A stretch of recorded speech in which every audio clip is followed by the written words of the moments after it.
ലോക ചരിത്രത്തിലെ ഏറ്റവും വലിയ പടനായകനാണ് ലിബിയൻ സൈഗതബോവിലെ ഗർജിക്കുന്ന സിംഹം ദ ലയൺ ഓഫ് ഡിസേർട്സ് എന്ന അപരനാമത്തിൽ അറിയപ്പെടുന്ന ഉമർ മുഖ്താർ. ആ ഉമർ മുഖ്താറിനെ കുറിച്ച് ലോക പ്രശസ്തനായ ഡോക്ടർ മുസ്തഫ അക്കാദ് നിർമ്മിച്ച ഒരു ഡോക്യുമെന്ററി ഉണ്ട്.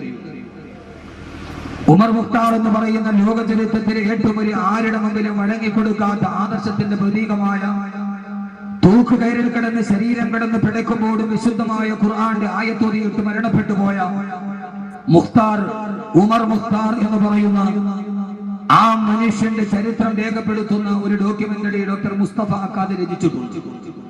ആ ഡോക്യുമെന്ററി അവസാനിക്കുന്നത് ഇങ്ങനെയാണ്: ഉമർ മുഖ്താറിനെ ബെനിറ്റോ മുസോളിനി എന്ന ഏകാധിപതിയുടെ, സർവാധിപതിയുടെ, സജ്ജാധിപതിയുടെ പട്ടാളക്കാർ ബെനിറ്റോ മുസോളിനിയെ ബെനിറ്റോ മുസോളിനിയുടെ പട്ടാളക്കാർ ഉമർ മുഖ്താറിനെ തൂക്കിലെട്ടുമ്പോൾ തൂക്കിൽ കിടന്ന് പിടഞ്ഞ് ഉമർ മുഖ്താറിന്റെ അവസാനത്തെ ചലനം നിലക്കുന്നു.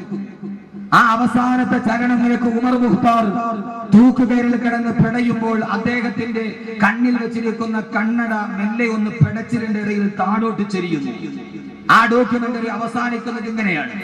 ആ ഡോക്യുമെന്ററിയുടെ ക്ലൈമാക്സ് ഇങ്ങനെയാണ്: പോരാട്ടത്തിന്റെ സമരവീര്യത്തിലൂടെ കടന്നുപോയ ഉമർ മുഖ്താർ അദ്ദേഹത്തിന്റെ ശരീരത്തിന്റെ അവസാനത്തെ ശ്വാസം നിലക്കുമ്പോൾ തങ്ങൾക്കെതിരെ നിന്നവനെ ഈ ലോകത്ത് അവസാനിപ്പിച്ചു എന്ന് ബെനിറ്റോ മുസോളിനിയുടെ പട്ടാളക്കാർ കരഘോഷങ്ങൾ മുഴക്കുമ്പോൾ ആ സമയത്ത് ഉമർ മുഖ്താറിന്റെ കണ്ണിൽ നിന്ന് ചാഞ്ഞു വീണ ഒരു കണ്ണട, ആ കണ്ണട ഒരു കൊച്ചുകുട്ടി നടന്നു വന്ന് ആ കൊച്ചുകുട്ടി ഉമർ മുഖ്താറിന്റെ മൂക്കത്ത് ചാഞ്ഞിരിക്കുന്ന കണ്ണട കയ്യിലെടുത്തിട്ട് ആ കുട്ടി മുമ്പോട്ട് നടന്നു പോകുന്നു. അതോടെ ഡോക്യുമെന്ററി അവസാനിക്കുന്നു. മുസ്തഫ അക്കാദ് എന്ന് പറയുന്ന സംവിധായകൻ അതിലൂടെ പറഞ്ഞത് ഒരു വലിയ സന്ദേശമാണ്. മുസ്തഫ അക്കാദ് പറഞ്ഞു കൊടുത്ത ലോകത്തിന്റെ ചരിത്രം ഉമർ മുഖ്താർ കഴുമരത്തിൽ പിടഞ്ഞു കിടിഞ്ഞ് തീർന്നു പോയാലും ആ ഉമർ മുഖ്താറിന്റെ മുഖത്ത് വെച്ചിരിക്കുന്ന സ്വാതന്ത്ര്യ സമര പോരാട്ടത്തിന് സാക്ഷ്യം വഹിച്ച 1000 അംഗ ജനതകളുടെ ഏറ്റവും വലിയ അക്രമത്തെ കണ്ടുകൊണ്ട് മുസ്തഫ അക്കാദ് ആ ഉമർ മുഖ്താറിനെ കാണാൻ സഹായിച്ച കണ്ണട കയ്യിലെടുത്തുകൊണ്ട് പോകുന്ന ആ കൊച്ചുകുട്ടി പിന്നീട് ഒരു ഉമർ മുഖ്താറായി ലോകത്ത് ജന്മമെടുക്കും. ഉമർ മുഖ്താറിന്റെ തലമുറ അവസാനിക്കുന്നില്ല. ആ കണ്ണട എടുത്തുകൊണ്ട് പോയ കൊച്ചുകുട്ടി ഇനിയും വേണ്ട ഒരു രണ്ടാം ഉമർ മുഖ്താറായി ഈ ലോകത്ത് ജന്മമെടുക്കുമ്പോൾ ആ ജന്മത്തിന്റെ ഏറ്റവും വലിയ സാഫല്യമാണ് ഉണ്ടാകുന്നത് എന്ന് പറയുമ്പോൾ എന്റെ ശബ്ദ ശ്രവിക്കാനെന്റെ ഊർജ്ജസ്വരരായ എന്റെ പ്രിയപ്പെട്ട ചെറുപ്പക്കാരെ, ചരിത്രം അവസാനിക്കാനുള്ളതല്ല. ചരിത്രം അവസാനിക്കാനുള്ളതല്ല. ഉമർ മുഖ്താർ ഒരു മനുഷ്യനിൽ ഒതുങ്ങാനുള്ള ആളല്ല. ആ ഒരാൾ മരണപ്പെട്ടു പോയാലും ഒരാളെ ഈ ലോകത്ത് നിന്ന് തുടച്ചു മാറ്റിയാലും അദ്ദേഹത്തിന്റെ ചുവട് പിടിച്ച് അതുകൊണ്ടായിരുന്നവല്ലോ രാവിലെ സുബഹി നമസ്കാരത്തിന് വേണ്ടി പള്ളിയിൽ നിന്ന് ഇറങ്ങി വരുന്ന ലോകത്തിലെ ഏറ്റവും വലിയ നരനായാട്ടുകൾക്ക് സാക്ഷ്യം വഹിച്ചിരിക്കുന്ന അമേരിക്കയുടെ ജാരസന്താനമായ ഇസ്രയേലിന്റെ വിമാനവീര പീരങ്കികളുടെ മുന്നിൽ കല്ലും കവണയും ഉപയോഗിച്ച് ഇന്തിഫാദയിലൂടെ ചെറുത്തു നിൽക്കുന്ന ലോക സമര ചരിത്രത്തിന്റെ അപൂർവമായ സാന്നിധ്യമായ പലസ്തീൻ മുജാഹിദുകൾക്ക് നേതൃത്വം കൊടുത്ത ഷെയ്ഖ് അഹമ്മദ് യാസീൻ എന്ന് പറയുന്ന വയോവൃദ്ധൻ സുബഹി നമസ്കാരം കഴിഞ്ഞ് യെരൂസലേമിലെ പള്ളിയിൽ നിന്ന് ഇറങ്ങി വരുമ്പോൾ ആ സമയത്ത് ഷെയ്ഖ് അഹമ്മദ് യാസീൻ എന്ന നേതാവിനെ കൊന്നൊടുക്കാൻ അമേരിക്കയുടെയും ഇസ്രയേലിന്റെയും ബോംബർ വിമാനങ്ങൾ തീതുപ്പുമ്പോൾ ബോംബർ വിമാനങ്ങളുടെ വെടിയുണ്ടകളേറ്റ് ഷെയ്ഖ് അഹമ്മദ് യാസീൻ എന്ന് പറയുന്ന ആ സമര ചരിത്രത്തിന്റെ വീരനായകൻ ജെറൂസലേമിലെ പള്ളിയുടെ പള്ളിമുറ്റത്ത് കിടന്ന് പിടഞ്ഞു മരിക്കുമ്പോൾ ഷെയ്ഖ് അഹമ്മദ് യാസീൻ എന്ന ധീര പോരാളി അവിടെ പിടഞ്ഞു വീടുമ്പോൾ അന്നത്തെ ദിവസം ഒരു അഹമ്മദ് യാസീൻ മരിക്കപ്പെട്ടാലും വധിക്കപ്പെട്ടാലും അന്ന് പലസ്തീനിൽ ജനിച്ച 1200 കുട്ടികൾക്ക് അന്നത്തെ ഉമ്മമാര് പേരിട്ടത് ഷെയ്ഖ് അഹമ്മദ് യാസീൻ എന്നായിരുന്നു. ഒരു അഹമ്മദ് യാസീൻ മരിക്കപ്പെട്ടപ്പോൾ, ഒരു അഹമ്മദ് യാസീൻ വധിക്കപ്പെട്ടപ്പോൾ അന്ന് 1200 കുട്ടികൾക്ക് അഹമ്മദ് യാസീൻ എന്ന് നാമകരണം ചെയ്യപ്പെട്ടുവെങ്കിൽ ആ കുട്ടി പിന്നീട് ചരിത്രത്തിൽ മറ്റൊരു അഹമ്മദ് യാസീൻ ആവില്ല എന്നാര് കണ്ടു? അതുകൊണ്ട് സഹോദരങ്ങളെ, ചരിത്രം അവസാനിക്കാനുള്ളതല്ല. ഉമർ മുഖ്താർ അവസാനിക്കാനുള്ളതല്ല. സലാഹുദ്ദീൻ അയ്യൂബി അവസാനിക്കാനുള്ളതല്ല. അബ്ദുൽ ഖാദിർ ജസായിരി അവസാനിക്കാനുള്ളതല്ല.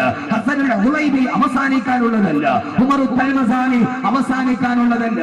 ലോകത്തിന്റെ മുന്നിൽ അബ്ദുൽ നാസർ മഅ്ദനിയുടെ പോരാട്ടത്തിന്റെ ചരിത്രം അത് അവസാനിക്കാനുള്ളതല്ല.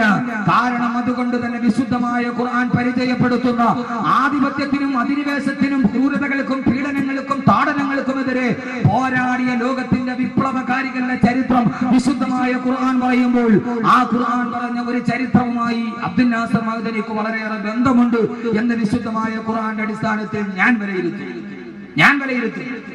ഖുർആനിൽ പറഞ്ഞ ഒരു 2-3 ആയത്തുകൾ ലോകം കണ്ട ഏറ്റവും വലിയ ദൈക്ഷണികതയുടെ ഏറ്റവും വലിയ പര്യായപദമായ ഒരു ചെറുപ്പക്കാരന്റെ പോരാട്ടവുമായി അബ്ദുൽ നാസർ മഅ്ദനിയുടെ പോരാട്ടത്തിനും അദ്ദേഹം കടന്നു വന്ന പോരാട്ട സമരവീതികൾക്ക് സാമ്യമുണ്ട്. അള്ളാഹുവിന്റെ ഖുർആന്റെ വെളിച്ചത്തിൽ ഞാൻ ആ വിഷയത്തിലേക്ക് കിടക്കുകയാണ്. ഖുർആനും മഅ്ദനിയും അള്ളാഹു മനസ്സിലാക്കാനുള്ള ബോധം നൽകി അനുഗ്രഹിക്കുമാറാകട്ടെ. അള്ളാഹു മനസ്സിലാക്കാനുള്ള ബോധം നൽകി അനുഗ്രഹിക്കട്ടെ. ബോധം എല്ലാവർക്കും ഉണ്ട്, പക്ഷെ അതൊരു സ്വബോധമാവണം. ബോധമില്ലാത്തവരാണ്. അബ്ദുൽ നാസർ മഅ്ദനി അനുഭവിക്കുന്നത് നീതി നിർദ്ദേശമാണെന്ന് എല്ലാവർക്കും ബോധമുണ്ട്, പക്ഷെ അതൊരു സ്വബോധമല്ല.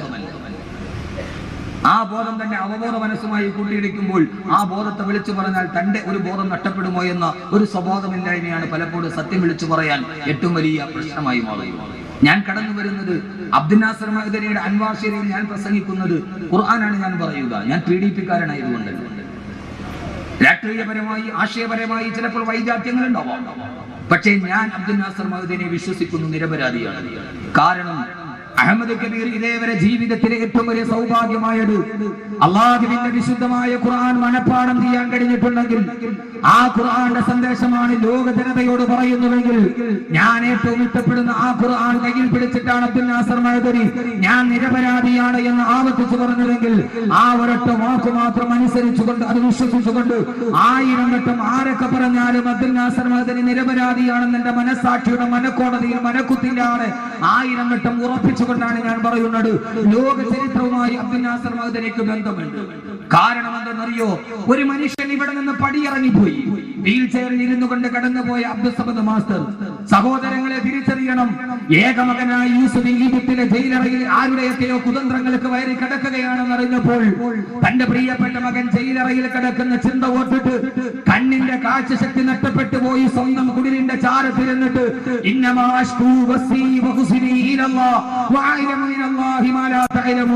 എന്റെ ആവലാതിയും എന്റെ വേവലാടിയും എന്റെ മകൻ നഷ്ടപ്പെട്ട എന്റെ കണ്ണുനീരും എന്റെ വ്യതയും എന്റെ ശ്രദ്ധയും എന്റെ ആധിയും എന്റെ വ്യാധിയും എന്റെ വേവലാതിയും എന്റെ ആവലാടിയും ഞാൻ എന്റെ പടച്ച തമ്പുരാനോട് പറഞ്ഞിട്ട് ഇരിക്കുന്നു എന്ന് പറഞ്ഞ് കണ്ണിന്റെ കാഴ്ച നഷ്ടപ്പെട്ട് മകൻ നഷ്ടപ്പെട്ടു പോകുമ്പോൾ വേറെ മക്കളില്ലാത്തത് കൊണ്ടല്ല, 11 മക്കൾ വേറെയുള്ളപ്പോഴും 12ാമത്തെ മകൻ പ്രിയപ്പെട്ട മകനേറെ സ്നേഹിച്ച മകൻ അള്ളാഹുവിന്റെ റിസാലത്തിന്റെ ദൗത്യമേറ്റെടുത്ത മകൻ ജയിലറയിൽ അടക്കപ്പെടുമ്പോൾ ആ ഒരൊറ്റ ദുഃഖം കാരണത്താൽ കണ്ണിന്റെ കാഴ്ച നഷ്ടപ്പെട്ടു പോയ നബിക്ക് സമാനനായി രണ്ടാമത് അൻവാസരുടെ ഗേറ്റിൽ നിന്ന് പ്രിയപ്പെട്ട മകനെ പിടിച്ചിറക്കി കൊണ്ടുപോകുമ്പോൾ ആ ഒരൊറ്റ ആദി കൊണ്ട് മാത്രം പക്ഷാഘാതം പിടിപെട്ട് വീൽ ചെയറിൽ ഇറങ്ങിപ്പോയ ഒരു അബ്ദുൽ നാസർ മാസ്റ്ററെ കാണുമ്പോൾ ചരിത്രത്തിന്റെ യഹൂബ് നബിക്കുമായി ആ മനുഷ്യന് സാമ്യമുണ്ട് എന്ന് തിരിച്ചറിയാൻ നമുക്ക് കഴിയണം. ആദരവായ പ്രവാചകൻ നബി മുഹമ്മദ് മുസ്തഫ, ഞാൻ പറയുന്ന ചരിത്രം അതല്ല. ഒരു ദിവസം അല്ലാഹുവിന്റെ പ്രവാചകൻ ഉഹദിന്റെ രണാങ്കണത്തിന് പരാജയ ഭീതിയിലോട്ട് കടന്നു പോകുമ്പോഴും എല്ലാവരും ഒരുമിച്ച് നിന്ന് ആക്രമിക്കുമ്പോഴും ആ സമയത്ത് ഉടവാള് വാരിയെടുത്തിട്ട് ഞാൻ കാപട്യമില്ലാത്ത പ്രവാചകനാണടാ എന്ന് പറഞ്ഞ് 100 കണക്കിന് ആളുകൾ എതിരാളികളെ തനിക്ക് നേരെ ഏറ്റവും വലിയ പ്രതിരോധത്തിന്റെ പത്മവ്യൂഹം തകർക്കുമ്പോ അതിന്റെ നടുവിൽ ക്ഷീണിതനാകാതെ ഒരു നിമിഷം പോലും സന്ധികൾക്ക് തയ്യാറാകാതെ ഊരിപ്പിടിച്ച വാളുമായി നിന്ന ലോകം കണ്ട ഏറ്റവും വലിയ ധീരനായ പ്രവാചകൻ നബി മുഹമ്മദ് മുസ്തഫ അള്ളാഹുവിന്റെ പ്രവാചകൻ. പക്ഷേ മനസ്സ് തളർന്ന് കണ്ണുനീരൊരുക്കി അള്ളാഹുവിന്റെ റസൂൽ പാതിരാ സമയത്ത് പള്ളിയിൽ പോയിരുന്നത് ഒരൊറ്റ സമയത്ത് മാത്രമാണ്. എപ്പോഴെന്നറിയുമോ? ഉഹദിന് പരാജയം വന്നപ്പോഴല്ല, ഹംസ ഷഹീദായപ്പോഴല്ല, എല്ലാവരും നഷ്ടപ്പെട്ടു പോയപ്പോഴല്ല, തന്റെ ജീവിതത്തിന്റെ എല്ലാ പരീക്ഷണങ്ങളുടെ തിക്തമായ യാഥാർത്ഥ്യങ്ങളിൽ ഒരു ഊന്നുപടിയായി വലതുഭാഗത്ത് ചേർന്ന് തന്ന പ്രിയപ്പെട്ട ഭാര്യ ആയിഷ റളിയല്ലാഹു തആല അൻഹ അപവാദമേറ്റിട്ട് ആയിഷയുടെ പേരിൽ അപവാദമുണ്ടായി.